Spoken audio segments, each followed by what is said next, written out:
Dan Adams is going to take over. Beautiful. Good morning. The first question is, how did I end up here? Why am I up in front of my neighbors here? And it started with email correspondence to Terry, who couldn't make it today. Terry Walker is our club president and our representative on the board, the COA board. And after he received that information, he sent it to the board, and they said, hey, is there a way you could put those thoughts together and share them with your neighbors? So that's how I ended up here. Just by way of introduction again, Mary and I have lived in Building 6 for 18 years now. I own a healthcare and high-tech consulting company, and I'm still working, and I'm still enjoying the beautiful place where we live. Some of you who've been around a while might know me as the ProSet guy, and the reason I got that name, I'll give you a little story. 8-10 years back, a long time ago, there was a meeting in this room, and the purpose of the meeting was to discuss a major investment we were going to make, millions of dollars, on fixing our piping in all of our 12 buildings. And I just had some time, so I said, I'll show up to that meeting. And I sat in the back over there where that gentleman in the back is, and I heard our manager at the time, not Jennifer, but our manager, Velia, walk through the project and say, we're going to spend all this money. And they had the vendor who was going to supply it up there at the same time, and I just asked a simple question in the back. I raised my hand, I said, hey, do you mind walking me through the process you went through to take a look at other vendors for this project and put it out to a competitive bid? And the feedback I got from the manager at the time was a lot of things I didn't want to hear, like, we don't have time, we can't find anyone, blah, blah, blah, blah. We can't find any other vendors. So I sped home, spent 60 seconds on Google, and found 2 other potential providers of that service. And to make a long story short, lobbied the board very hard. The board finally convinced Velia to get multiple bids on that project, saving our community about $400,000, which is over $1,000 per door. And the reason I mention that is it's an example of raising hands. I'm not the only one here who raises hands. This room is full of people who raises their hand to help our community. If you look at the current board members, past board members, the wives of board members, and people who don't even formally serve on the board, our community is packed with people who care about the community. You all wouldn't be sitting here now if you didn't care about the community. And when people say, why did you move here? I think our typical response is, we moved here because of this. This is beautiful. We're right on the beach, but I'm going to argue, after having lived here for 18 years, that's not the main reason we live here. I think the main reason we live here is because of the dedication of the people who live here. They all have one thing they care about, and that is to make this a spectacular place to live for your loved ones, for your family and friends. We all have that exact same dedication. Who is this presentation for?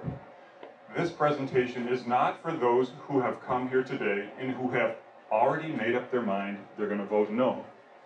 I can't convince you to not vote no if you're strongly committed. I respect your opinion, and we just have to agree to disagree. This presentation is planned for people who have not yet heard the story, don't have all the facts, and are open-minded to considering what the board has presented to us. And my hope is for the people who have already decided no, I respect them, and hopefully after hearing this presentation, they will respect my position. So that's why we're here today. I expect the presentation to take 20 to 25 minutes. Please hang on to your questions, save them for the end. I'd like to hear them, but I'd like the people on the board who's done all the research over the last 2 years to be able to address those questions with me. So let me show you what I have planned today. 3 things I want to talk with you about. Number 1, the need. How did we get to this point? What is the need that we have? Number 2, what are the key concerns of the owners, or I'm going to be basically sharing with you my key concerns, because I'll be frank with you, when this project was originally brought up several years ago, I was not on board. I was not a strong supporter of this project, and I'll tell you why. And then I'll conclude with why I now have come around after getting all the data, gathering all the information that the board has given to me, and then doing my own research that I'll share with you today that you haven't seen. I've come around to be extremely positive on why this makes sense for our community. So let's get started. Let's talk about the need. I'm going to start with an interesting story from one of our board members who shared this with me when I asked a little bit about how did you come here and what did you know about this building. And this is kind of a funny story. This board member said to me, they were in a car coming down this road, going to look at their new condo, potentially with the realtor, and he turned to the realtor, pointed at our current building, and said, "Hey, what's that building?" The response that he got from the realtor, I think, is really telling. Here's the response from the realtor. The realtor said, "Hey, we don't need to stop and see that building. It's just an office." And I think that's really telling about what we want that building to be. If you think it should just be an office, there's a lot of people who don't think it should just be an office. And this whole project started not 2 months ago with the board saying, hey, let's spend $3.8 million of the members' or owners' money. This started years ago.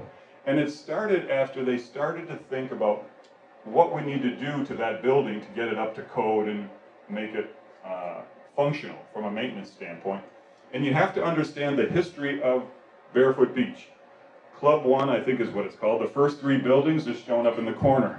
After they did that, or as a part of that, they built the clubhouse. It was never intended to be built for more than those 3.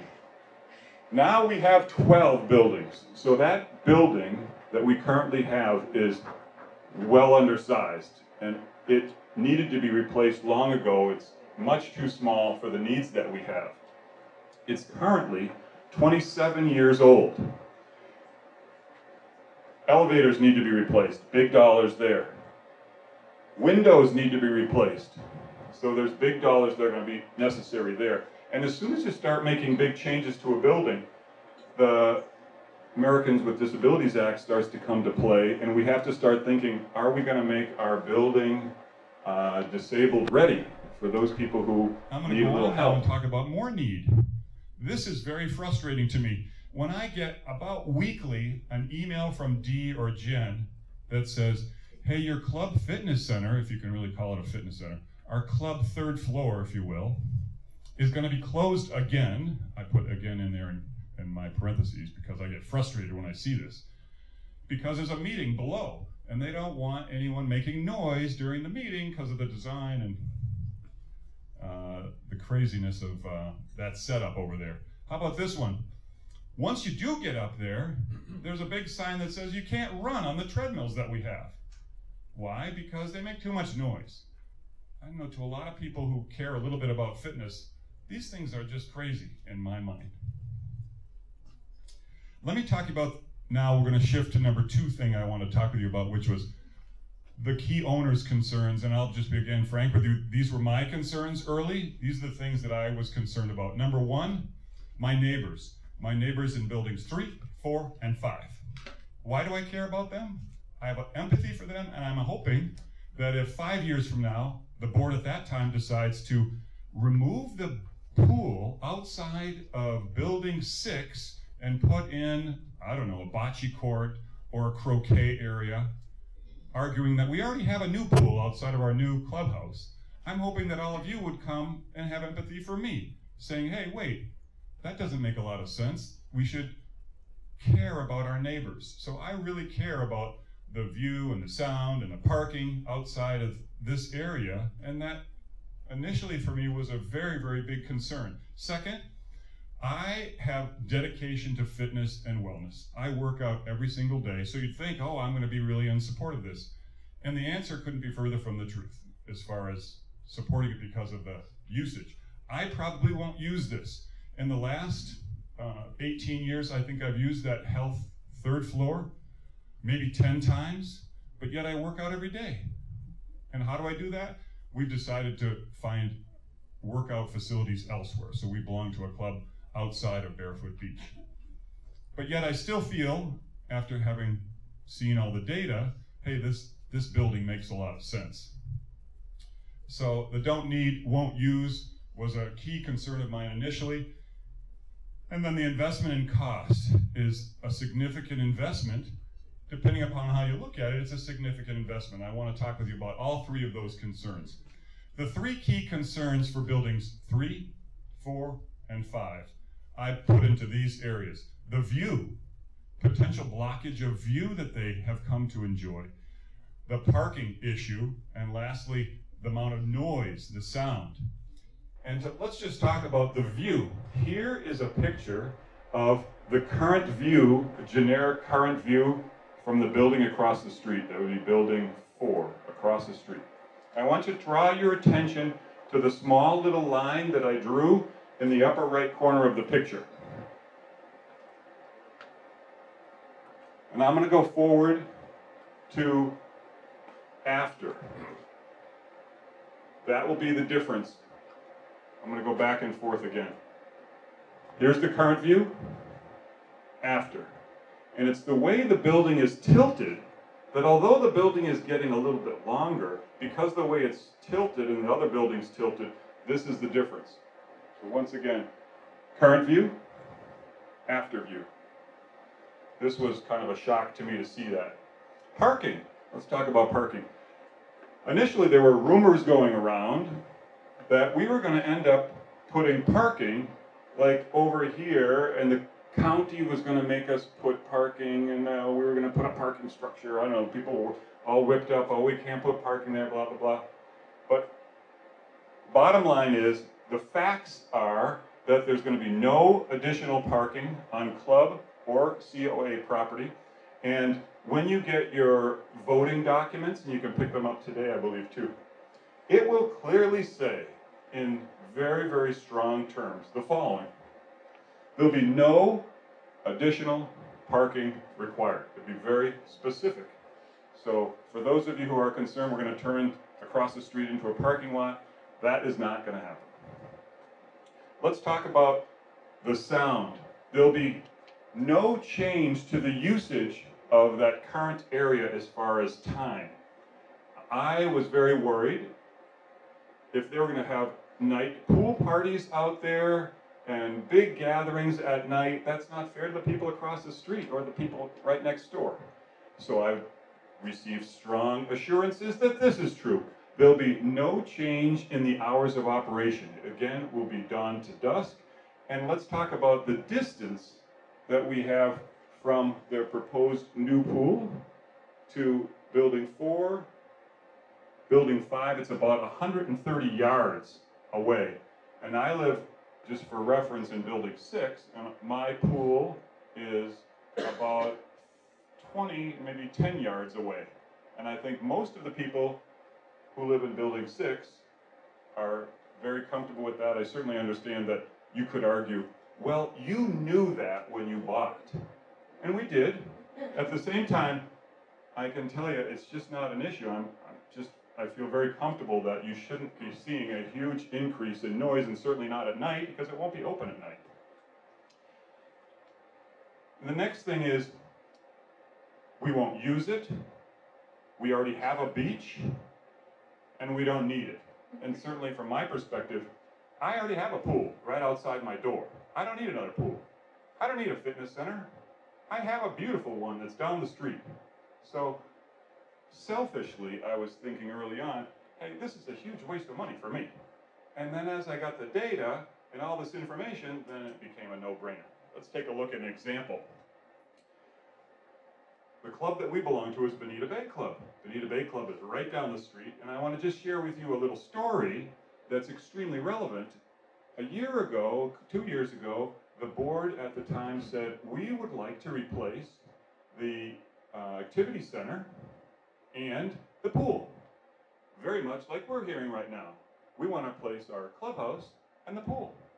And I looked at that and I said at the time, we have a pool and we have a beautiful clubhouse. In fact, their clubhouse was 8 years old, 9 years old. 9-year-old clubhouse that we built. The board came back and said, we want to push that over. And the pool that we have, which is nice and big, twice as big as the current pool outside building 6. They said, we want to replace that too. And they based that on data that says people care about community pool gathering areas. And what was interesting is they sent out a survey, and the survey of the members said this. No way. 80% of the respondents to the survey said no. They put together a campaign that talked about the value of it and why we need to do it. People were initially concerned that it wouldn't be used. We already have a pool and it's too expensive. Does that sound familiar? Because that's a similar concern that many of us had. But I want to tell you, the pool opened last week. It hasn't been officially opened, but I went yesterday and took a video to share with you. The board, the president of the club, the general manager of the club, the community is so excited. They couldn't be more excited. Here's a short little video that shows the pool. It has been so well accepted and so packed that the board and general manager have already gone out and put in requisitions for more pool furniture, more tables, more chairs, because they just don't have enough. It's been really, really a massive success. And I'm confident the same thing will happen here. Let's move to the third issue, the cost. Let's talk about cost. When we look at cost, we gotta look at the facts. Here are the facts. And one thing that I want you to think about. If you decide this is a project you don't want to support, and you decide either to vote no or just don't even vote, which is also a no. Here's a question I would have for you. Does anyone believe it would be fiscally responsible to sink $1.3 million into the existing 27-year-old building? Because a no vote means that we're not going to, you may think that a no vote means, oh, we won't spend any money. No. A no vote means, or non-voting, for those of you who just decide not to vote, both are the same. If you don't vote or vote no, the answer is we're going to still spend money, a crap load of money, a lot of money, 1.3, might be 1 million, might be 1.7, I don't know. It's going to be $1 million-ish, is what I've told, to replace the elevators, to replace the windows, to bring the building up to standards. And I don't know if that makes a lot of sense, especially when you believe that after we spend that, what extra value do we all get? Do we get a new fitness center? No. Do we get a new gathering area? No. We got cool windows and an elevator that might go to the third floor. Is that a good investment? I call that putting lipstick on a pig. And I'm sorry for the pigs I may have offended, but that's the way I look at it. We are going to be spending a ton of cash with no return. Let's take a look from an investment standpoint, more detailed. I did my own research over the last couple days. I got a realtor, Susan Owens, to send me data. I said, Susan, I want to know what the average value is of our condos, the average selling price over the last 12 months. Average selling price last 12 months, 1.3 million sell price. I want to know and compare that against going back 5 years. What's the average selling price of our condos? $925,000. I think anyone here who's kind of tracked values of our units, and certainly if you're one of the original owners, you've seen a massive increase in the value of our units. So I'm saying they've gone up about $375,000 in the last 5 years. That's a guess. It could be 200, it could be 500, it could be 300. I think we would all agree our units are going up tremendously. What I showed, the data that I pulled, showed a 40% increase over the last 5 years. I'm going to argue strongly that we can not afford to invest in our community. What I mean by that is we have to invest in our community if we really want those values to continue to rise. We're a high quality, arguably luxury condo complex in one of the greatest places on the planet Earth. And for us to assume that this type of value will continue into the future is a fallacy unless we invest in our community. Over the next 5 years, $3.8 million over the next 5 years. It's $6 a day. Or if you look at it as a percentage of the average value of the condos that we all own, it's 0.75% of the value of your condo. And I would argue that's extremely small. But even more important way to look at it is, you shouldn't really be thinking of a $3.8 million investment. Why? Because if you say, no, I don't want to spend $3.8 million, you're going to end up spending about 1 to 1.5 million on putting lipstick on the pig. Does that make sense? The annual investment is much less if you think about the fact that what we should really be thinking about is the incremental investment required over getting that current building up to standards. So that's the comparison. We take a 27-year-old building and put lipstick on it for 1 million or 1.3 million, or do it right and spend extra money to give us more ability, a beautiful pool, beautiful gathering area, beautiful fitness center, beautiful opportunity for us to gather and have yoga classes and speakers and a community area where we can all gather and a beautiful pool. If you ask the realtors who know about the value in our area, here's what they've said.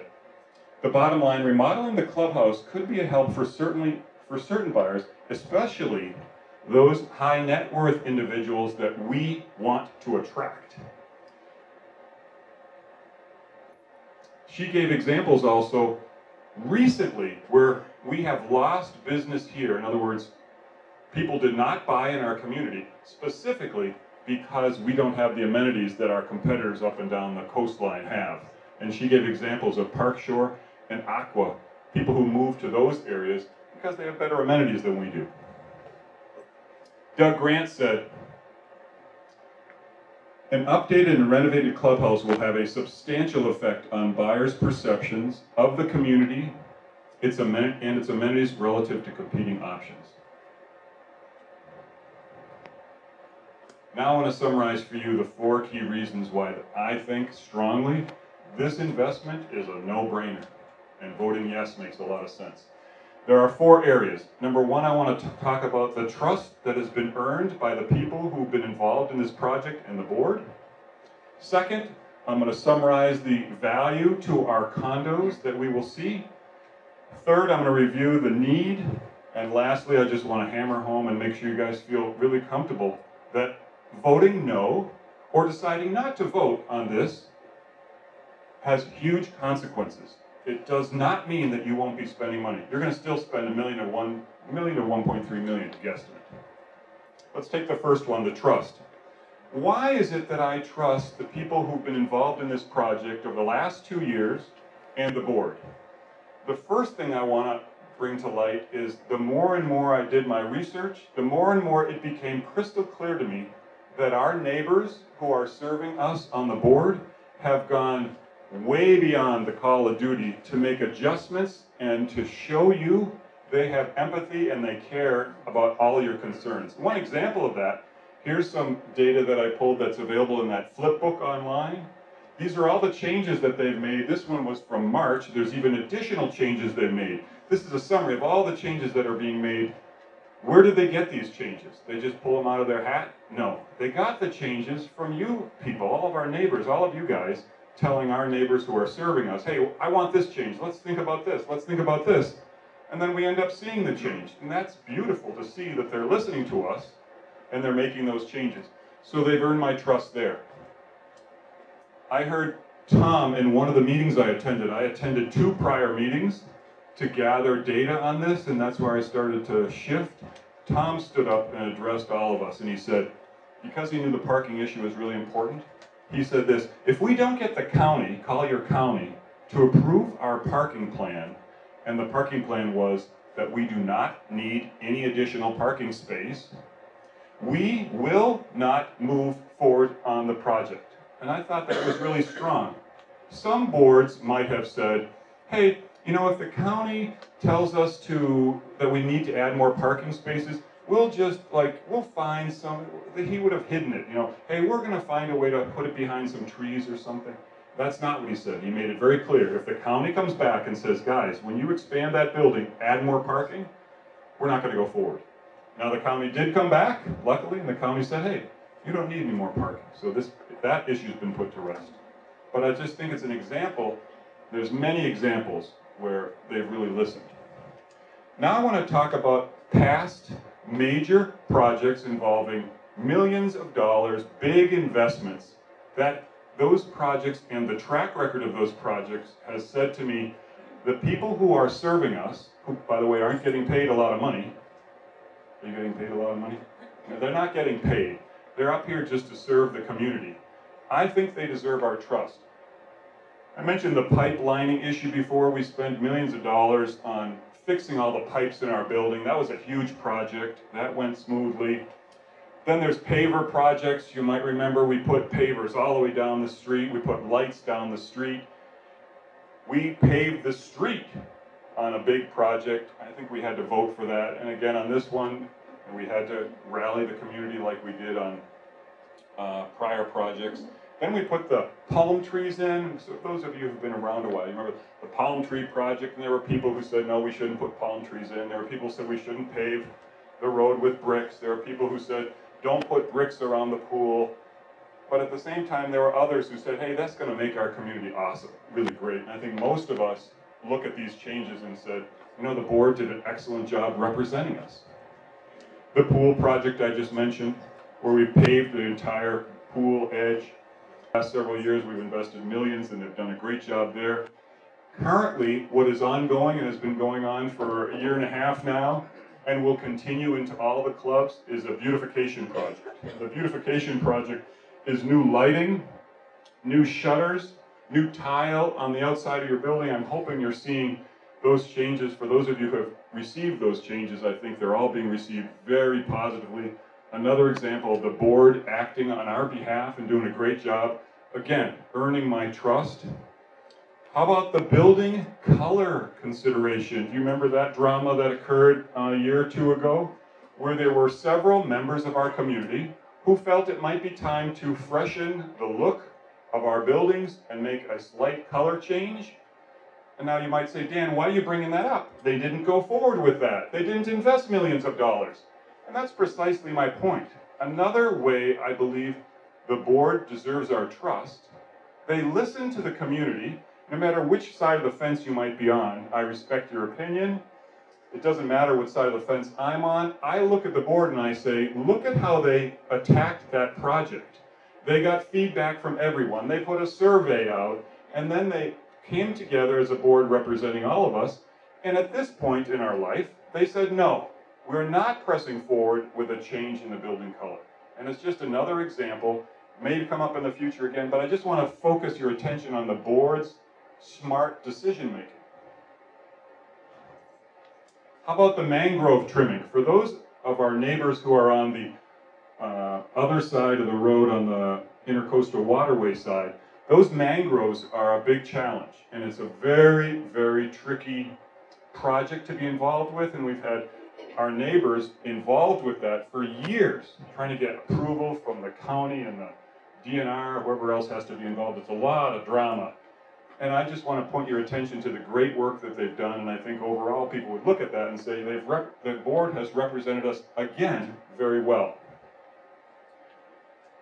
Are all of you aware that the board has recently given us a big gift of $500,000 as a result of work that they've done, hiring a consultant to help us look at our insurance cost? We pay big dollars in insurance because we're right on the Gulf. Well, some of our smart board members came together and said, we should spend some money to take a look at how we can lower that insurance cost. And you might have seen, I'm hoping that you've seen the email that came out.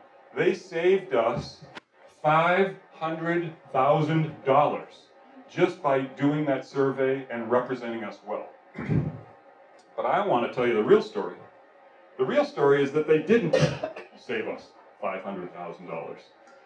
The real story is that they saved us $500,000 this year, $500,000 next year, next year, next year. I think you get it. This is an ongoing savings.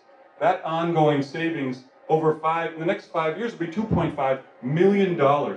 I don't know a lot of boards who are receiving that type of huge, I'll call it a return on your board, ROB, return on your board. That's outstanding and something that we've all seen the benefit of, and we will see it going forward. So that's another reason they've earned my trust. Another way to look at this is when you look at boards who are about to make a decision and you dive deep into their decision making, it's rare that boards come together and are unanimous in their decision. Usually there's fragments that occur, and that's obvious because we all have different ideas of what we want for the community, and you're going to get some people always who say, no, I don't want to do a project. That's not the case here. I've received assurances that the entire board is not only on board, they're strongly on board. And those board members are volunteering their time representing each of our clubs. And I think it's also relevant to point that out. They've looked at the data, they've done the research, and they're representing our needs off into the future. They think this project, unanimously, they think this project is a no-brainer.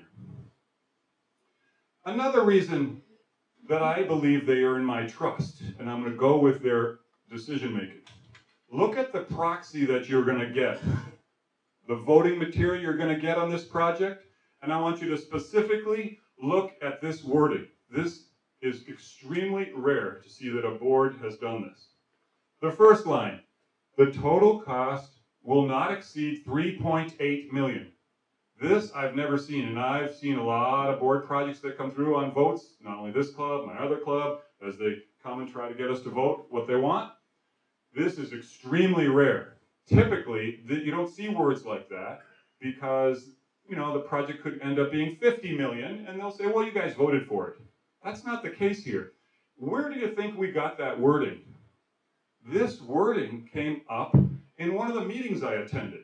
I was sitting in the back over there, and some guy on this side raises his hand and says, hey, Tom, have you ever thought about putting right into the proxy that this project will not exceed like $4 million, so that if for some reason it goes to 10 million, they will come back to a vote for us?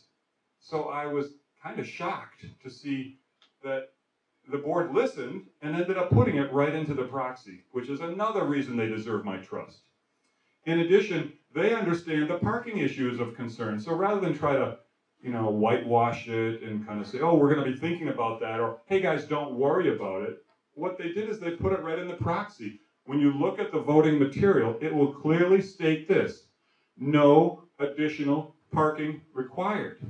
Again, they've earned my trust because they're not just speaking a good story, they're not hiding things, they've been very upfront about everything, and they continue to modify things to make sure that we're all comfortable with their decision.